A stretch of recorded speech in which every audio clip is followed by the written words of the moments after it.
Have you ever pondered if karma, the idea of action and reaction, cause and effect, indeed thrives outside the sphere of philosophical deliberations? The principle of karma proposes that every action brings forth a consequence. Could the notion of karma be substantiated through scientific corroboration? Let's examine that reinforces the existence of karma. We'll plunge into the domain of science and scrutinize the proof that endorses the reality of karma. Consider the law of conservation of energy, a key principle in the realm of physics. This scientific law posits that energy isn't capable of being created or annihilated, only converted or transmuted. Now, let's shift our focus to the spiritual principle of karma. It is a principle that emphasizes cause and effect, where one's intentions and deeds shape their forthcoming circumstances. Good intentions and noble deeds give rise to good karma and more favorable reincarnations, whereas ill intentions and harmful actions lead to bad karma and less fortunate reincarnations. Do you spot any parallels? Both this established law of physics and the spiritual principle of karma maintain that energy or actions will take shape in one form or another. Thus, we can deduce that this physical law, in a certain sense, is a reflection of the karmic cycle of action and reciprocation. Now, let's embark on a fascinating quantum leap, diving into the core of the universe to understand the working of karma at a profound. Imagine a reality where two particles are intertwined, their states being instantly affected by each other, irrespective of the gap that lies between. This is the concept of quantum entanglement, something that is not a figment of a science fiction story, but a bona fide scientific phenomenon, once referred to as spooky action at a distance by Einstein himself.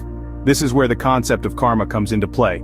Think of these particles as physical representations of actions and their consequences. When an action is performed, it alters the state of a particle. Thanks to quantum entanglement, this alteration instantaneously triggers a corresponding change in the other particle, irrespective of its location. To put it in perspective, your actions at this very moment could trigger consequences in places or times beyond your wildest imagination. It's important to make clear that quantum entanglement doesn't serve as a definitive proof of karma, but it undeniably provides a captivating viewpoint on how every action might lead to effects that reach far and wide.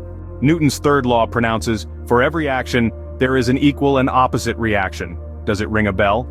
This law, which is a cornerstone of physics, shares a striking similarity with the doctrine of karma. Newton's third law elucidates the interaction between objects in the physical plane. Karma, on the other hand, is a spiritual principle that implies every action ushers in a consequence. Both Newton's third law, the theory of karma, underline the notion that every action bears results. Much like the forces in nature eliciting equal and opposite reactions, our deeds too may lead to outcomes in the form of karma. So, can science provide evidence for karma? Yes, it can. We've embarked on a fascinating exploration of this question today, delving into the realms of physics and metaphysics. We've journeyed through the law of conservation of energy, quantum entanglement, and Newton's third law, all of which could provide a scientific foundation for the of karma. Firstly, we reflected on the law of conservation of energy. Could this principle, which states that energy can neither be created nor destroyed, only transformed, be a potential connection to the concept of karma? It postulates that each action, thought, and emotion is a form of energy influencing the world around us, thus forming a karmic cycle.